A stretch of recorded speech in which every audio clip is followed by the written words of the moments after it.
Bonjour tout le monde. Un long moment sans se croiser. La vie poursuit inexorablement son chemin. On est certainement tous appelés à évoluer, personnellement et professionnellement, et malheureusement, le temps ne se reproduit pas aussi vite que les sorties de matos. Il est cependant évident que je ne pouvais pas faire l'impasse sur la sortie de Life Mode RS-IO d'Alliance Tech Vapor. Un grand merci à Phileas d'avoir pensé, encore une fois, à moi. Et présentation. Voici donc la boîte dans laquelle vous pourriez recevoir votre Life Mode RS-IO. C'est évidemment plus costaud que quand il y a juste l'atomiseur. En ouvrant cette dernière, vous voyez le type de finition, nous découvrons la petite serviette Alliance Tech Vapor. C'est doux, certainement pour protéger, voire frotter un tout petit peu votre mode s'il est sale. Un sachet de spare bien complet, tous les joints, un ressort de rechange pour le switch, un pin plus long si vous avez des accus un peu récalcitrants, les vis, les petites clavettes. Une extension pour passer votre combo en 18650. Un outil permettant le réglage au niveau du 510 de l'atomiseur. Et enfin, le voici. Life Mode RS-IO. C'est l'un des rares kits IO méca hybride. IO pour all-in-one.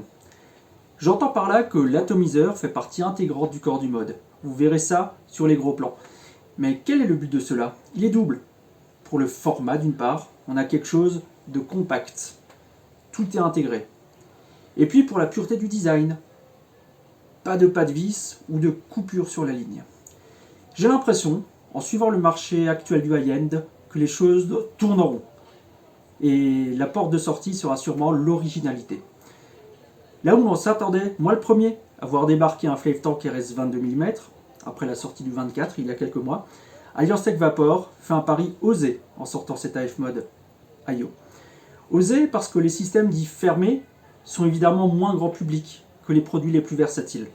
Mais le marché de vapo de gamme a toujours été un marché de niche, de matériel bien plus spécialisé. Acheter un atomiseur parce qu'il est cher et que ça a l'air bien, ce n'est pas une bonne idée. Acheter un atomiseur cher parce qu'il correspond exactement à ce que vous cherchez, airflow, chaleur de vapeur, taille, et ce sera sûrement ce que vous aurez fait de mieux. Bref, toujours cibler vos besoins pour en retirer le plus de satisfaction possible. Hormis si vous êtes collectionneur, et là, je ne peux rien pour vous, ou si vous êtes suffisamment fortuné et passionné. Pour vous donner une idée, passons la bête en 18650. Pour l'extension, on vient simplement la visser là. Et on recale le switch. Le voici. Pour vous donner une idée encore plus précise de sa taille, qui pour le coup est de 89,3 mm sur 22 de diamètre, voici à côté de Life Mode avec le RS Tank 24. C'est tout de suite pas tout à fait le même gabarit, mine de rien. Concentrons-nous maintenant sur la partie atomiseur. C'est paradoxalement le côté le moins surprenant. On y retrouve effectivement le Flave Tank RS24, mais en 22 mm. Et c'est, vous le voyez, toujours aussi joliment fait. Une vidéo complète, datant du début d'année je crois, a été faite sur le Flave RS24 Tank. N'hésitez pas à regarder, la plupart des choses seront cohérentes avec ce qu'on voit aujourd'hui. Rapidement, on retrouve la tranchée centrale, là où on va mettre notre coil, ce qui a fait le succès des drippers type saveur depuis plusieurs années maintenant. Les vis, là et là, sont très grosses. C'est très simple à travailler. Et vous le voyez, nous avons la place. Au fond du plateau, vous voyez les deux ouvertures pour poser le coton. Je dis poser parce que j'aime bien replier moi-même le coton et le poser, juste l'insérer légèrement. D'autres préfèrent vraiment y mettre leurs pattes de coton. Regardez, cherchez ce que vous préférez faire. on voit le numéro de série, ici. Vous voyez bien la lumière se refléter, c'est vraiment propre. Le remplissage se fait sur le côté, ici même. Il suffit de mettre son flacon et de remplir. On peut utiliser indifféremment des coils en 2,5 ou 3 mm. J'aime beaucoup les 2,5 souvent, tout ce qui est frame staple et compagnie. Mais évidemment, vous pourrez faire comme vous voulez. Vous avez peut-être déjà une expérience dans la vape type Flave. Enfin, les airflow, très classiques, représentatifs de ce que fait la marque généralement. Vous voyez, on va régler par rotation.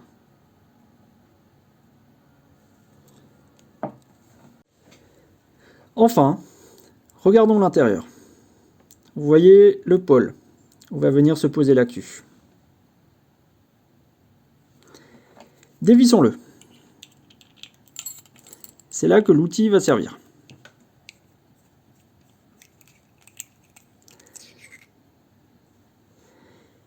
Alors, voici la vis qui va faire contact et qui va venir jusqu'au fond du plateau. Vous voyez, il n'est plus là. Avec les isolants. Faites toujours attention, si vous démontez, à ne pas perdre l'isolant. Il y a un petit joint entre la vis et la rondelle. Voilà, ne faites pas ce que je viens de faire. Ensuite, au niveau de l'atomiseur, on va pouvoir le désolidariser. Et en fait, vous le remarquez, c'est vraiment le tank, le dessous du plateau, et le plateau ici même. Tout le reste, la base donc de l'atomiseur, comme on appelle ça généralement, reste ici. D'où l'appellation All-in-One. Au niveau du tube, vous l'avez sûrement déjà remarqué, vous avez les trous de dégazage juste ici. Il est souvent conseillé de facto de mettre le pôle positif de ce côté-là. L'extension, ou au niveau du switch, viennent simplement se visser ici.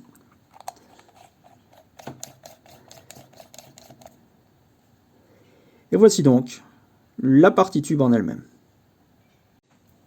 Et voici la partie ô combien importante, le switch. Voici la gravure que vous y trouverez. Le switch, comme vous le voyez au niveau de sa structure, sera en contact permanent avec la queue. Cela par exemple évite ce qu'on appelle les arcs électriques qui peuvent des fois être un petit peu gênants sur ce type de choses. Vous avez un verrouillage. Alors, vous ne verrez pas grand chose et c'est justement le but, mais la bague, ici satinée, bouge. Là, ça fonctionne. Si je le tourne un tout petit peu, c'est loqué. Vous voyez aussi que c'est légèrement renfoncé. Ce qui veut dire que, loqué ou pas, on pourra le poser sans aucun souci ou sans risque de faire faillure sur une table. Le switch est entièrement démontable, il est fait de 8 pièces. Cette rondelle d'abord, qui est surtout fait pour fermer le switch entre parenthèses. La partie du lock.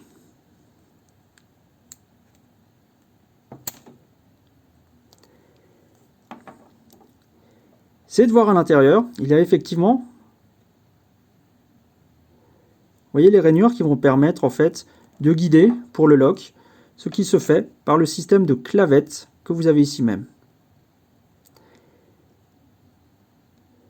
Ces 4 clavettes se retirent. D'ailleurs, si vous les ôtez, faites un peu attention à ne pas les perdre.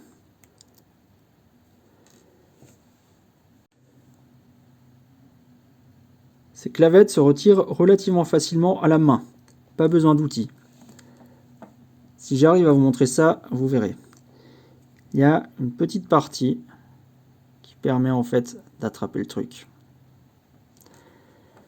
Enfin, une fois que c'est fait,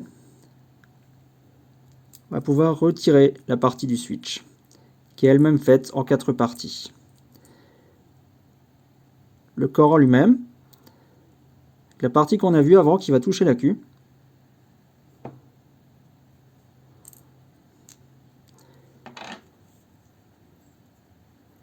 et le ressort. Là encore, c'est propre, c'est simple à comprendre et c'est très efficace. La course est relativement courte et douce. Le voici donc, avec mon montage de prédilection.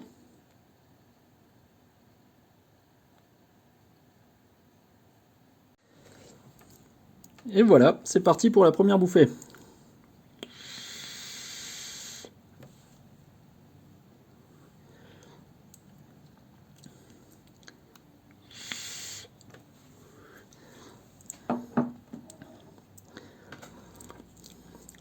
Parfait, c'est le rendu Flave, aucun problème à ce niveau. Puissant, dynamique. Le rendu de Reaper, dense, chargé de saveur. Il faut évidemment veiller à trouver le montage adéquat au niveau du coil, mais ça c'est votre boulot. Le frame staple de chez Arca Coil que j'utilise actuellement me convient parfaitement. Vous l'avez vu, la version que je vous présente depuis avant est la version SS. Je n'ai pas la Sound Blasted sur moi, mon niveau de richesse ne me le permettant pas. Mais il est vraiment adorable, avec un toucher très très doux. On voit d'ailleurs que la finition sur le SS, au niveau de la bague du switch, a ce côté satiné vraiment délicieux. Vous avez peut-être déjà l'habitude de ce genre de finition, sur les anciens Flave ou d'autres matériels, c'est vraiment chouette. Alors ce setup ne s'adressera pas à tout le monde. D'abord, de par sa structure. Un All-in-One Mecha 18350 ou 18650, c'est forcément un objet très particulier. Mais c'est typiquement quelque chose qui ne court pas les rues. S'il coche les cases de ce que vous recherchez, alors c'est nickel. Ensuite, de par son prix, il est proposé, dans le kit complet que je vous ai présenté, à 189 €, en version SS ou Sound Blasted. C'est une somme évidemment, mais pour un combo atomiseur tube de cette facture, on est dans la norme. Il s'agit, quoi qu'il arrive, d'une édition limitée réalisée à 500 exemplaires en tout. 300 SS, 200 Sound Blasted. Enfin, et c'est bien l'essentiel, on retrouve toutes les qualités qui font du Flave ce qu'il est. Un très agréable RDTA, plein de saveurs, au format 22 mm. A très vite.